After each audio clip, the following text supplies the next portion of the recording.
yeah, it's Like if you toss in all those things. it's If it very happens fast, it's remarkable. it's very fast. It goes. It's crazy.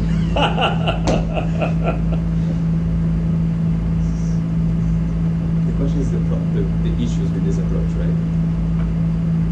So I got lost. Is it too reactive? hmm, Is the final product not very stable? no, very stable. Well, the answer is on the next slide. Just kidding. Actually, I don't think it is. Well, maybe not. Just waking you guys up. See how No, much I time. think there is still the red marks, and I think that might be the answer. So the number of reactions that you can do. So even the fact that you can create a molecule like this in 2 steps, what happens after you get a hit? What do you need to do? Yes, yes.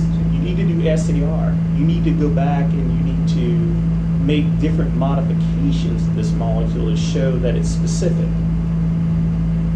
And the fact that all this happens very quickly doesn't give you have no control over it, means you can't change that. So let's say I want to change the stereochemistry here or here, or you can't do that with this reaction. It occurs the way it occurs, and you can't change that.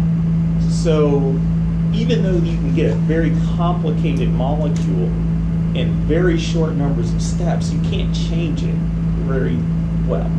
So you'd have to design a whole different synthetic scheme in order to do something to it.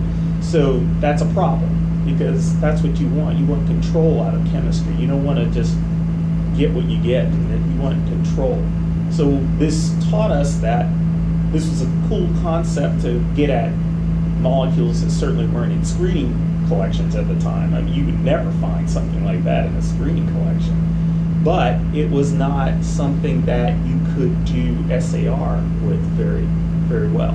So that was a problem. You guys Yeah, understand? so you get the hits, but you can't really change it to make Right. it to the main version. Right, exactly. And that's the most important thing. And in the early days, we were just concerned about the hits, and we weren't really devoted to, like, how would you follow up and how would you actually develop a program around, how would you, by the way, anybody see another problem with this molecule?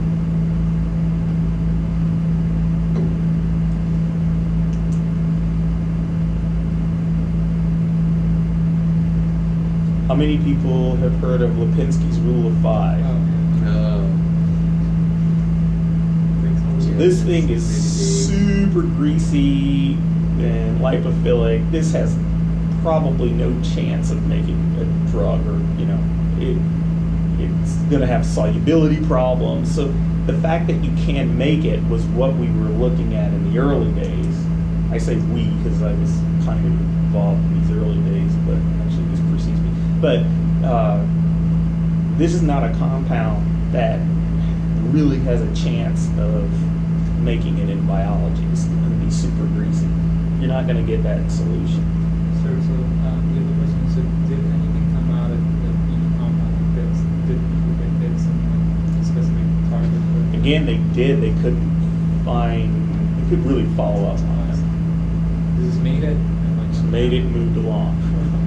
So again, that's what I'm trying to share with you. This is chemistry conceptually that was kind of getting to where we are today. And I think our group is sort of leading this in terms of these concepts and making drug-like compounds, things that actually will get into cells and stuff like that. So, but these were the early days. So. Can I ask a question? Yes. What makes those 4 components? I don't know what the verb would be, but food level. Yep. And can you not alter those to get some amount of SAR? You can, insofar as you have an amine, an isocyanide, an aldehyde, and this carboxylic acid with a double bond in it. So the other stuff, I guess I could have drawn this differently, in a sense that this furan needs to be there because after you mix these, you get this intermediate, and then it does another reaction that gives you this. So the Ugi reaction is this. And then another reaction happens, polydyls alder reaction will give you this. So you can modify all the other pieces of it. But the core structure doesn't change. And I think that's the key point I'm trying to make in a sense of, if you really wanted to know, is there stereoselectivity? This is not a stereoselective reaction because they're just, all of these are non-chiral building blocks. So you just mix these so you get mirror images of both of these things. So just say you wanted to know, well, is it the R or the S, the right hand or the left hand? You couldn't make those selectively. It'd be hard to actually think about how to get those made in order to test those independently. So this synthesis does not give you a lot of power to actually do a lot of probing of the structures in terms of what they're doing. Any more questions? Good questions. Again, you go to getting it.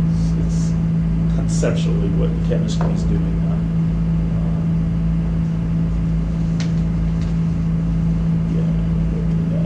All right, so the next thing that we are going to tackle is stereochemical diversification.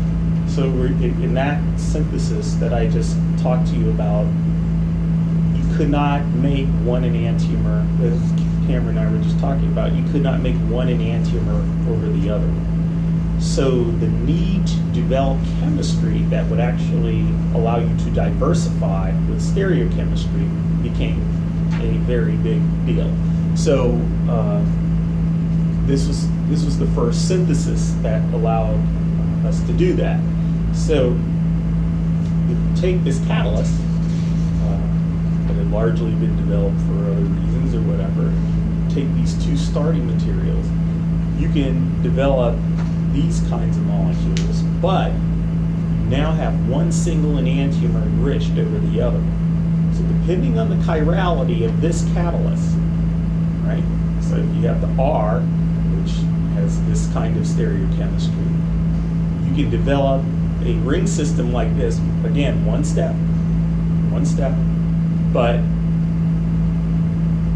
you don't have to worry about now separating mixtures of enantiomers. So this catalyst allows you to make these dihydropyran ring systems, which are highly enriched in natural products and things like that. Has stereochemistry and all the things that we like, with very few number of steps. Now here's how it happens. You don't care about that. So the chirality of what's around this copper catalyst will control which face the